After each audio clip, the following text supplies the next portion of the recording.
Thank you so much for being with me today. It's such a pleasure to meet you. Thank you. Pleasure to meet you too. I imagine it has to be either really very gratifying or very frustrating to play the smartest character in a project who's like the only one who knows what's going on. You're right. It's a little bit of both. I'm like, if everyone could just listen to Annie, I feel like that about things in life a lot of the time. Listen to the listen to the woman in your life a lot of the time. But there'd be no film without it. You feel like you have some sense of like vampire lore, or at least you did before this film, that you would be in a similar position, or you would be like someone else who was a bit clueless about things. Oh, I would not be Annie in that moment. I definitely think I would be terror. I think I would be more of a Pauline. I would definitely be more of a Pauline.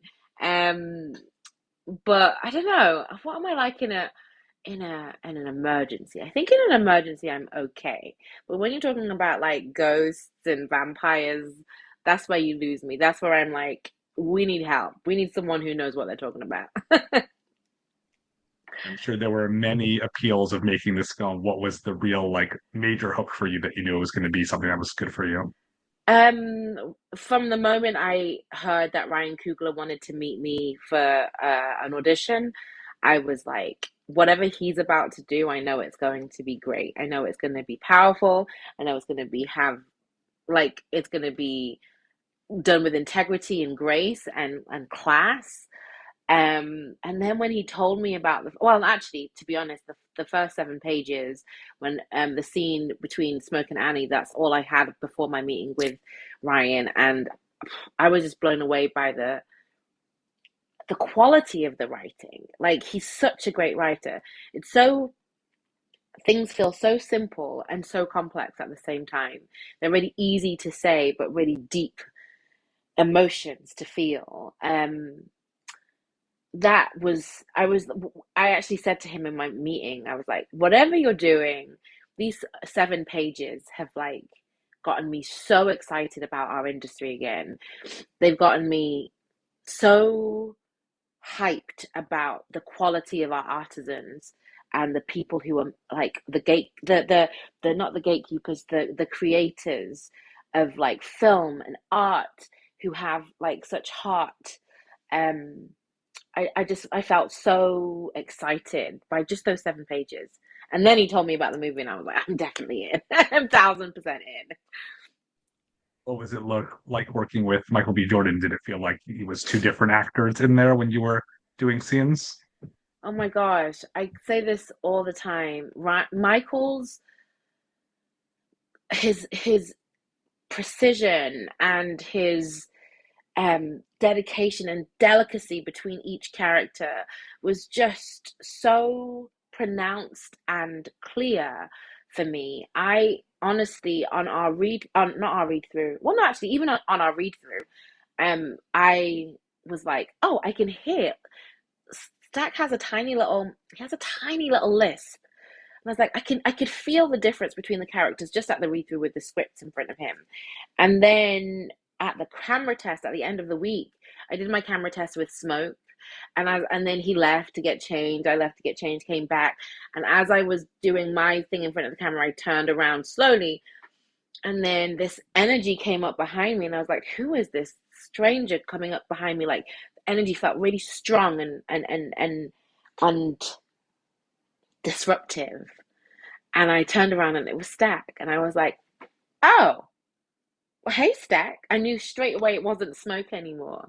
And I didn't know that Mike had that kind of, I mean, he's not a method actor in that sense, but he really embodies the characters on the stage, like the energy of the character. So that when he was Smoke, he and I were like, we were like magnets. And when he was Stack, we were just complete opposite sides of the room. We didn't interact in the same way. I could tell who he was with my back turned, my eyes closed. I could tell by the rhythm of how he stepped onto the stage. His I found this out later. Like his clothes were tighter, a Stack, and you can feel that. Like his shoes, like he had like a hop, skip, and a step in his step a stack.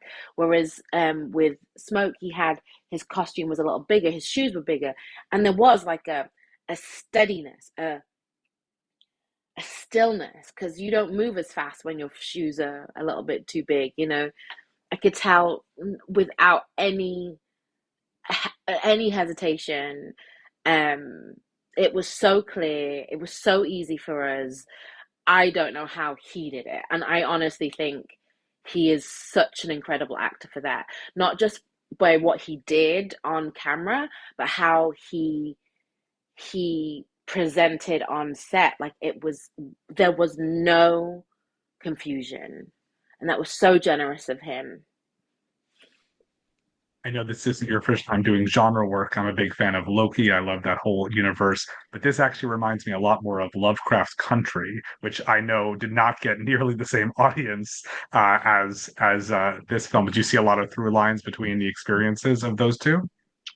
I mean, this is the Jim Crow South in America, Black people living through it and surviving and thriving, and an exploration of their joy and pain and their freedoms and their oppression. And um, there's a lot that, I mean, I learned a lot on that show. I had to do a lot of historical background, so it felt like um, it felt like I obviously had to go further because that was in the 50s, this was in the 30s. um my character was completely different. The location of being, you know Ruby was in Chicago, and Annie is in the Mississippi Delta, like very different experiences, but the same root cause, I guess, and the same horrors that await them all, you know? What has surprised you about the very overwhelmingly positive response to Sinners? That surprised me. Just how much are, it's not a surprise that stories that have people of color at the forefront and their experiences at the forefront, that it matters. It's not a surprise to us, but I feel like it was a surprise to Hollywood from those annoying, well, will sinners make their money back considering we did really well opening weekend, like those kind of annoying things. You're just like, oh, I think it was more of a surprise to them than it was to us.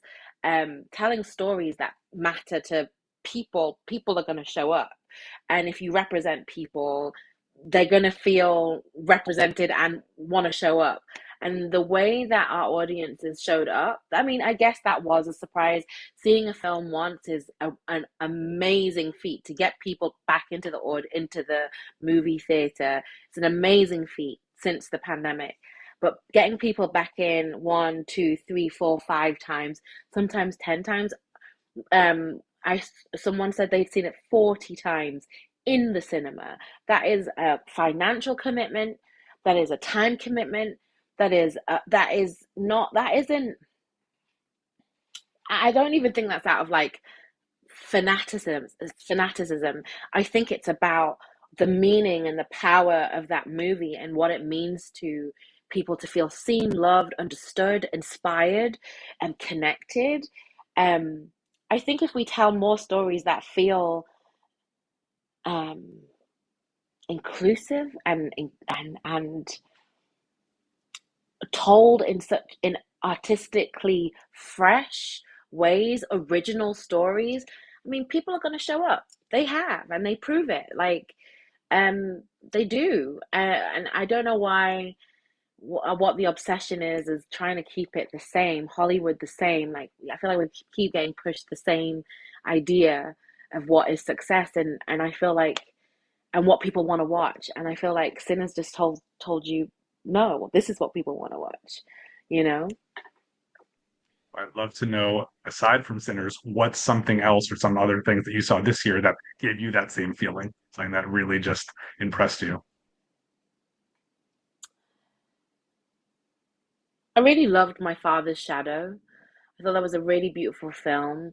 I feel like I have not given um, the international movies as much weight as I should. And last year, what was the film called? Something. All we remember is light, or something like that. What was it called? All that we remember. Imagine, imagine. All we imagine is light. Again, a film that really moved me. I loved so much seeing those women in those roles and going through their journeys with them. I just was. I mean, I feel the worst person in the world. Again, I feel like the international movies are so artistically delicious, and I don't know. I want Hollywood. I want Hollywood to catch up to what people really feel inspired by. I love that. Well, I really appreciate your time. Look forward to seeing what you do next, and enjoy the rest of this wild ride that is the Sinners Awards train. Thank you so much.